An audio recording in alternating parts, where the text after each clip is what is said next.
We're on. Okay. So good afternoon, everyone. I'm going to scoot over here a little. She's scooting away from me.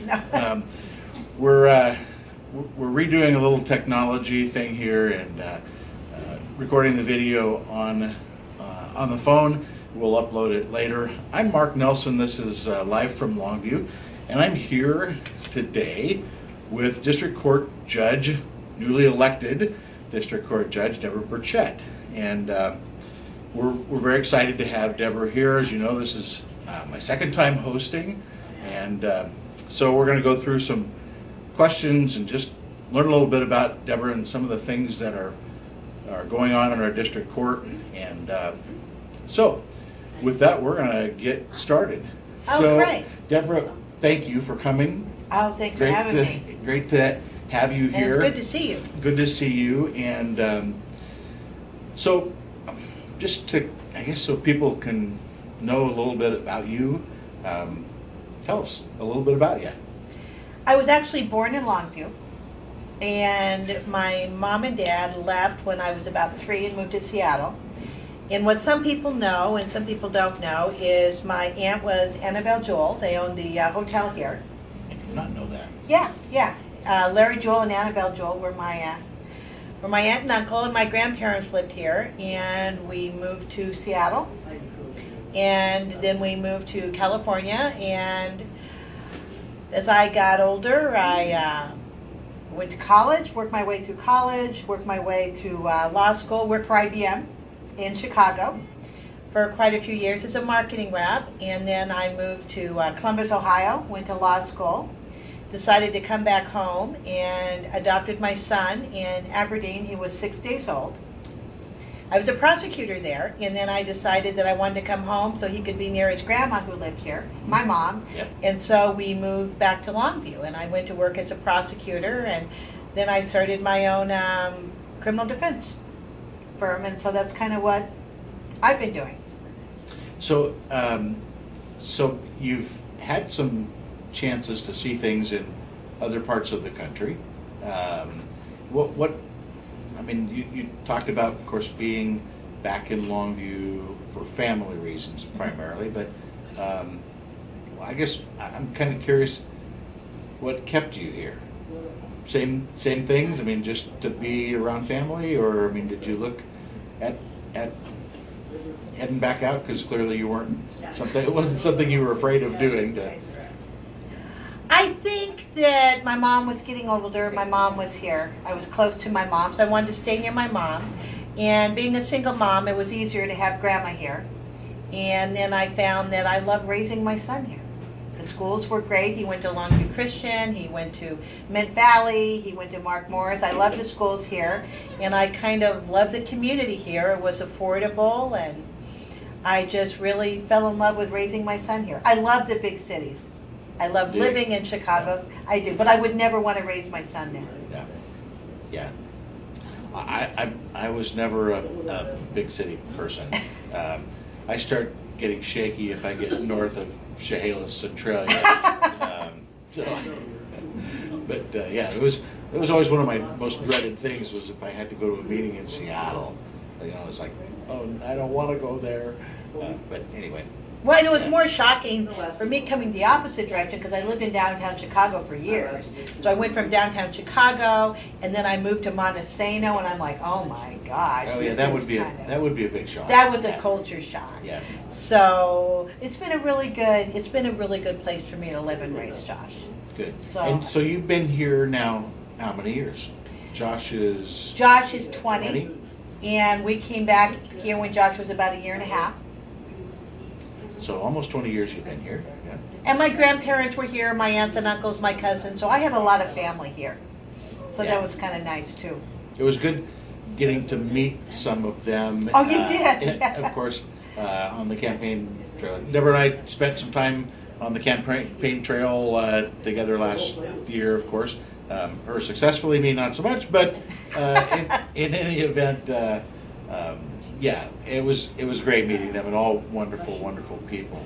So really good. You know, I've always said I love a Cowles County jury.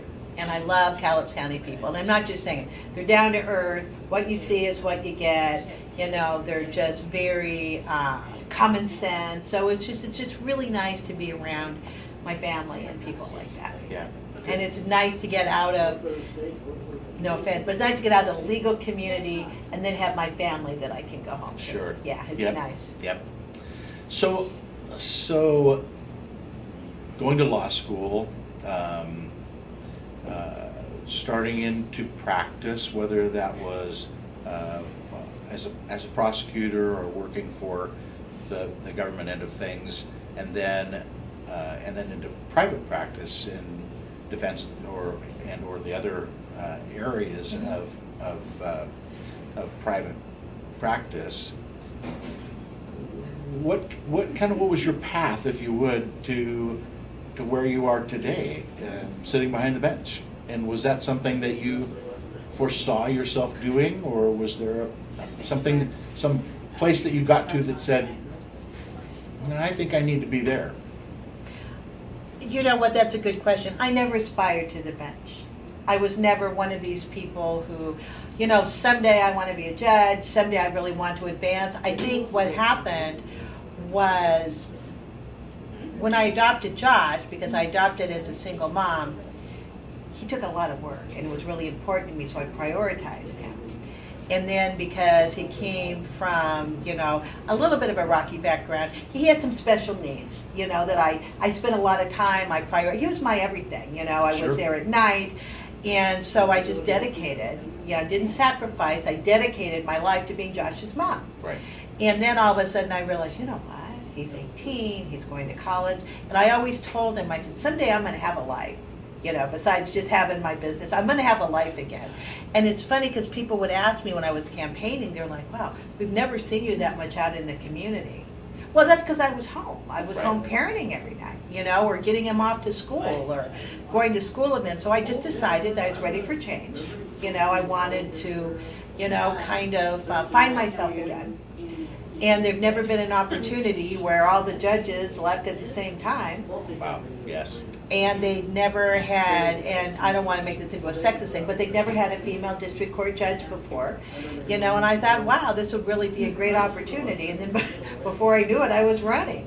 So it wasn't something that I was like, I've always wanted to do this. It was just an opportunity, and I was ready to find myself again. Huh. Good.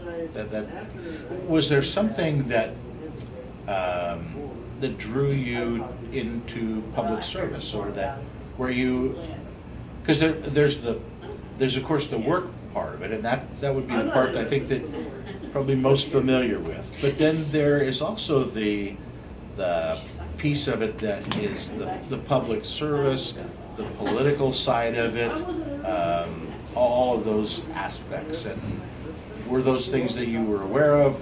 Did they come as a little bit of a surprise for you, or how did that develop, I guess? I've always been very public service oriented. I love public service. I think it's really important. I think, you know, when I would have clients who actually, you know, I did not know there were people that couldn't actually read or write, because I was blessed, you know, and so it always brought me a lot of joy to holistically help them learn how to read, help them learn how to get a driver's license, you know, help them figure out a way to get out of it, to better their situation. So public service to me is something I've always felt very strongly about. My son is adopted. My pets are adopted. You know, it's just, I've just always been, you know, kind of leaning that way. So that was always kind of natural. Politics, that was a shock. I was not expecting how tough that was going to be. I'd never been really politically inclined. I had no idea, you know, what I was getting into. And so that was kind of difficult. I think probably there are good things and bad things with judicial positions, because they are nonpartisan, because and so you find yourself having to walk that line between friends, alignments on both sides of the political argument, and that can be a real challenge. It's tricky. is you can't really give your opinion.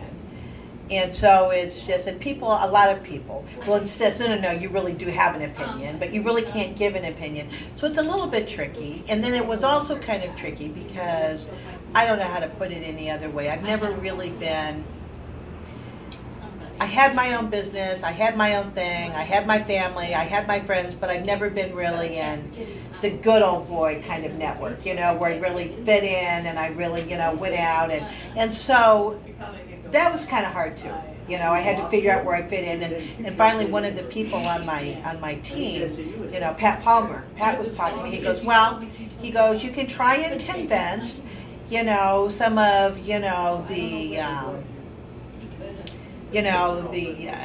not just good old boy, but you can kind of convince him, or you can convince 60,000 people in the community who are going to be voting. So you need to decide. So I got a lot more comfortable once I just decided that I was going to take it to the public. Then I felt comfortable. Yeah. Once I knew that I actually was going to be meeting people, greeting people, and be able to be myself, and I stopped trying to be something that I wasn't. I think that for me was kind of the game changer. So you have now, you went through the process for election.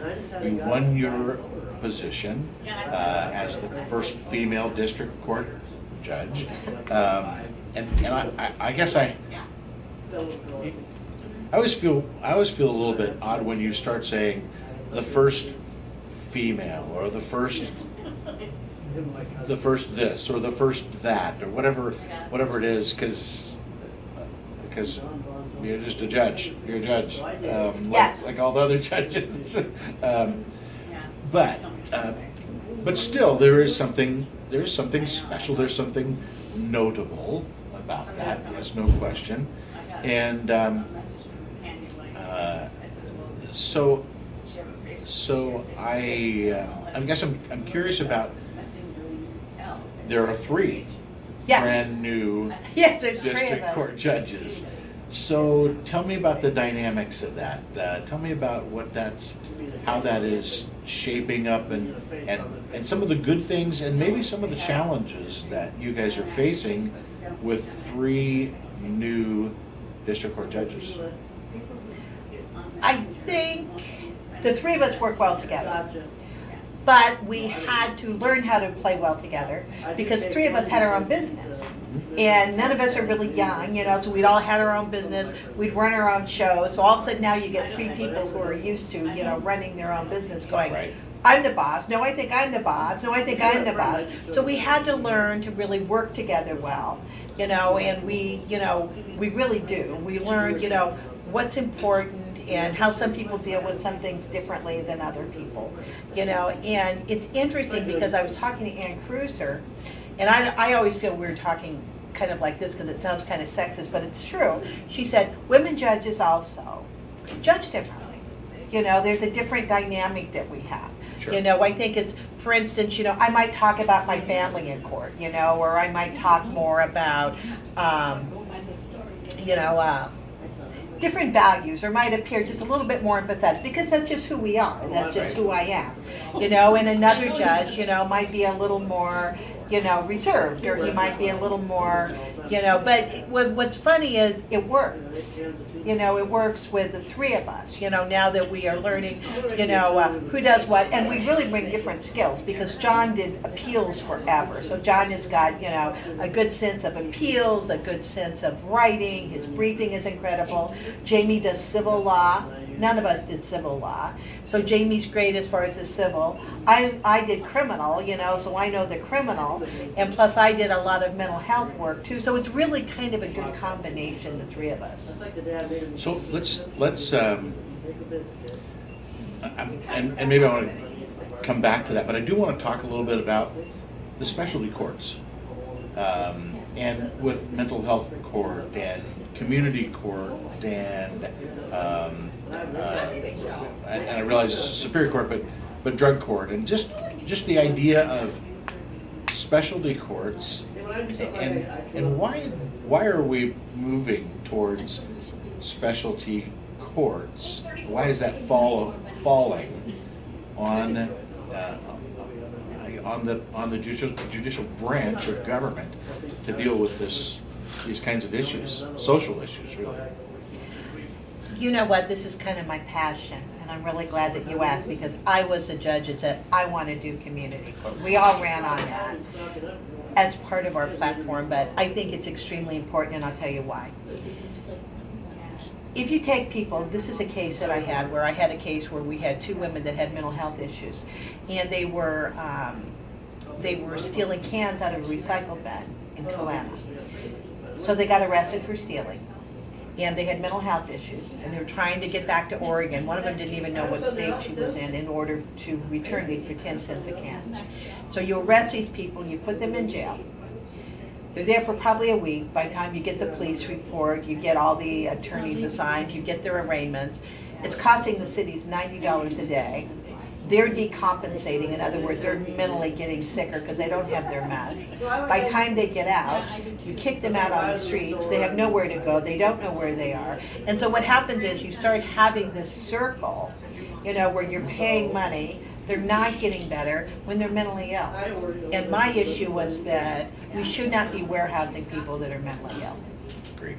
And so we need to find a different way. The other thing I would find is I would talk a lot to my clients, not just about their case, but about them in general. I would find out a lot of my clients that had drug issues, they were self-medicating because they had mental health issues. We need to get to the bottom of what's really going on here. Or, for instance, if I would have a client, and I do this still now in court, is I have a client where I don't want them to just pay a fine, I want them to get a license. I want them to get insurance. Right.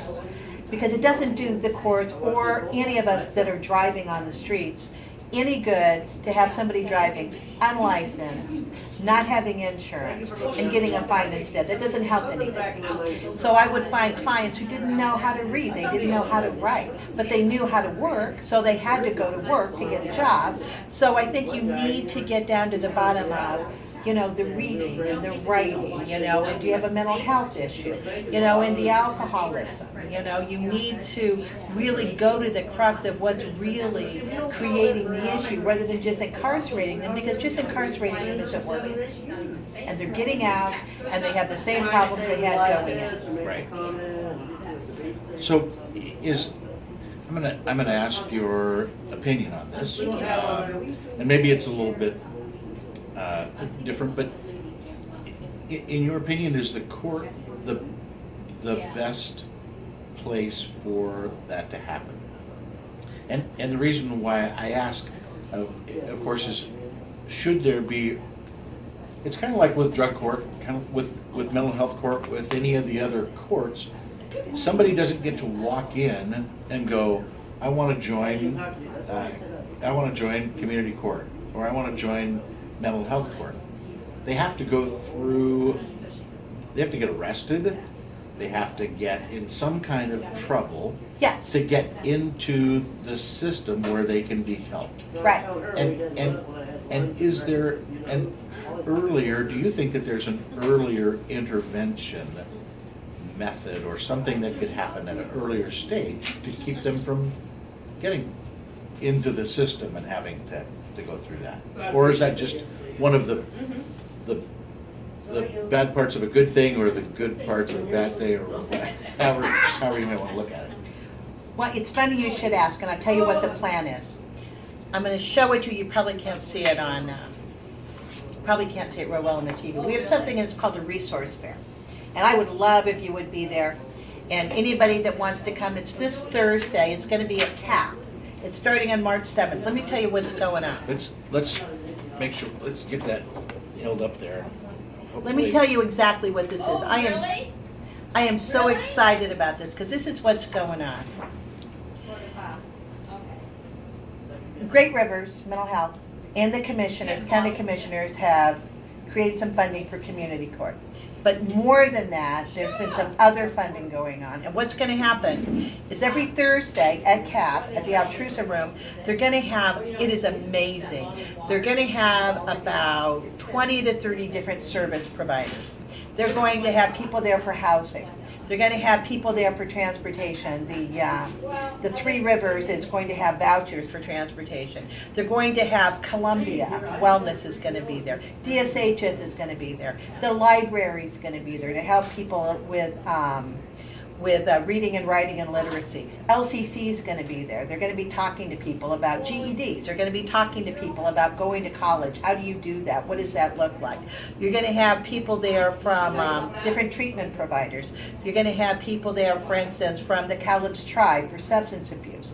We're going to have people there for fish, to help people as far as getting food. We're going to have housing. And what this is going to be is every Thursday, they're going to have between 2:30 and 3:30 at CAP, they're going to have a resource fair. And it's going to be one room shopping and this is not just for community court people, this is also for the community, where you can come in and you go, you know what, I need to know about food stamps. Can somebody there help me on literacy? Or you can go in and it's one-stop shopping. So you're going to have all these service providers. You can go from table to table. Now the beauty of that is we're also going to have community court involved in this. So let me tell you in a nutshell what happens. Let's say that, and we're working on it now, but let's say that you come to court and you're in trouble for trespass, a low-level crime. And so the defense attorney would say, you know what, there's another option. There's this community court. I'm going to and then you get their name, you run it by the prosecutor, and then what happens is you send them to the resource fair, and they get first of all, they get some sort of assessment. I'm talking just about the court part.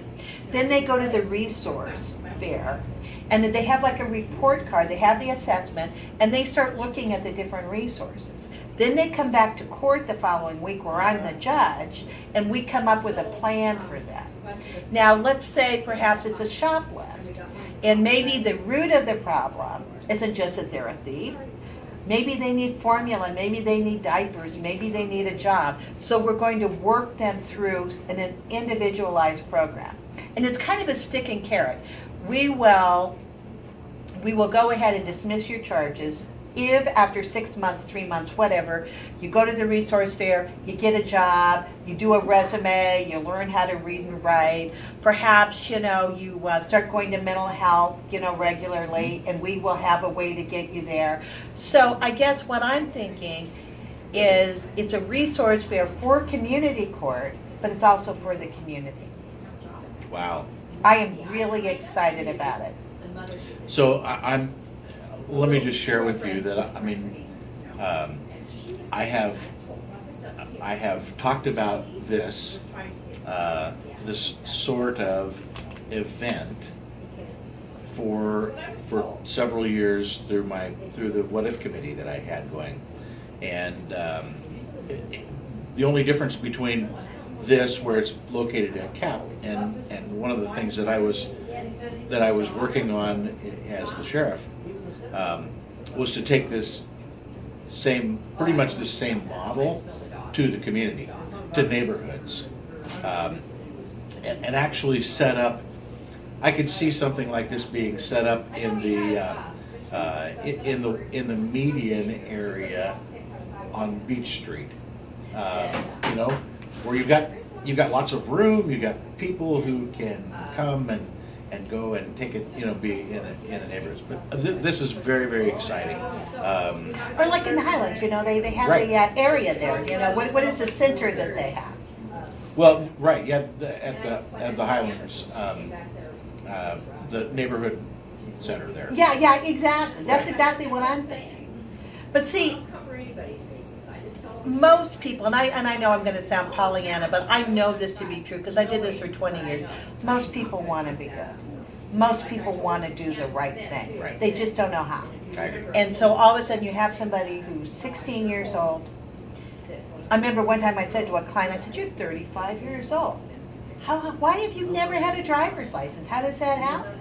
He said, well, and I'm embarrassed to even say this because he goes, when I was young, my family was poor. It hadn't even occurred to me. When I was young, they had driver's ed in school. Now it's $400 to take a driver's ed class. They don't have $400. And if you have to pay rent or take driver's ed, what are you going to do? So you're going to drive, then you're going to get a ticket, then it's going to spiral, and you're going to be 35 with no driver's license. Yeah, wow. And so that's why I think it's really important to get down to the heart of what's going on here. What can we do to help you? I have a guy now who I'm trying to help. He comes to, I do a lot of the infractions now. They'll come to court and usually I don't let them pay the fine. Because I say, no, you know what? I don't want you to pay a fine. I want you to come up with a plan. And I want you to come back and I want you to tell me what the plan is.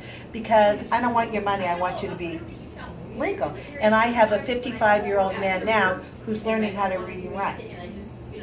Because he's never had a driver's license. And so that's where I think we need to focus. And I think it's just time. And I think that's why the alternative courts, and so some will come from community court, some may not come from community court, they just may come from the community, but I just think it's time. Yeah, yeah.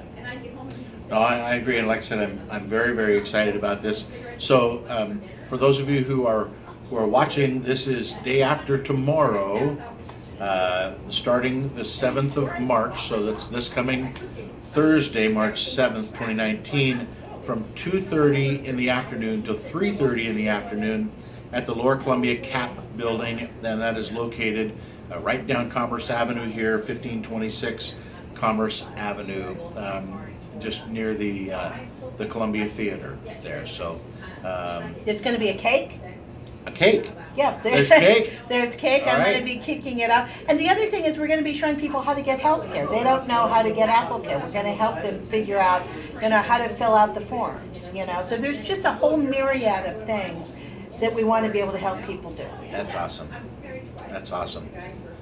So we've probably already touched on kind of one of these last questions, and that's what are some of your personal passions, and just things that drive you, that help make Debra, and so anyway, just a question. So.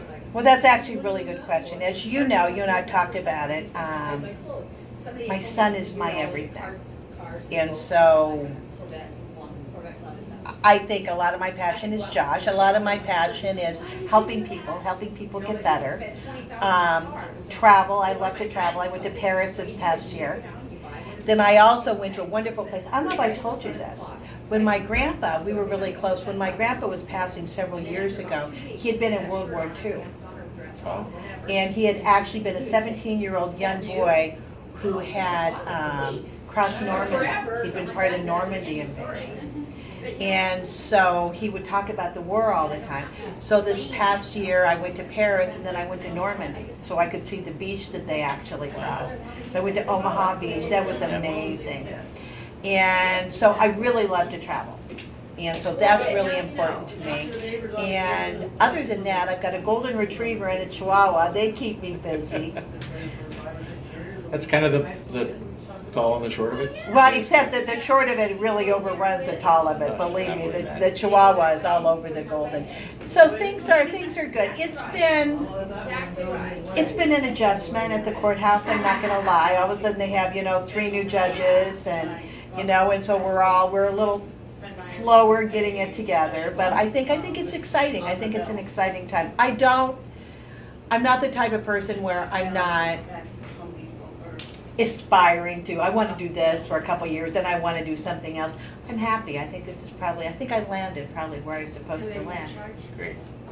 There's not, you always hope that most people will say that's where they will be, and that they find something that satisfies their soul, if you will, and that's an important thing. So. Well, it's a funny thing. I came to that realization was for years I was always, I want to do this, I want to do this, I want to move here. And all of a sudden one day I was looking in the mirror and I said, you know what? You need to just breathe and be happy where you are, because this is what you were aspiring to. And you're here. You need to just really be happy, because this is what you've worked for. And I'm happy in what I'm doing. I think I make a difference. That makes a big deal to me, is making a difference. Yes. Yeah. I think so too. I think it was a terrific thing for us as citizens of Cowlitz County, for you to end up in the position that you are in, and I think it's good for all of us. So I'm happy for you, and happy for the rest of us as well. Thank you. It's been a blessing. I miss you. I miss seeing you, but you know what it has? It's been a blessing, and I'm happy. Yeah. Well, I miss being around, of course. Yeah, that's a different discussion for a different time. But yeah. Anyway, I want to thank you for taking the time. I know we were a little delayed for the technical reasons, but anyway, thank you for taking the time to be here with us this evening and share some of the things that are going on, and I'm sure that we'll probably want to see you back here at some point in the future to give us an update on the resource fair, and then just kind of how things are settling out in district court, because I can't imagine that with the three of you being new and just still kind of a few months into this, that you have all of the wrinkles ironed out. Oh, totally not. We totally do not have the wrinkles ironed out. We're still trying to figure out. Trying to get the stuff out of the dryer. Well, exactly, and still trying to sort out, what we're doing. Half the time I go down the hall, and all of a sudden, the clerk will go, "Debbie, you forgot your robe."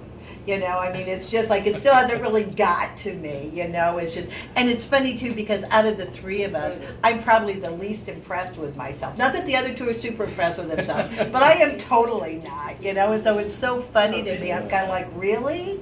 So I'm still kind of pinching myself, but it's been fun. Yep. That's cool. That's great.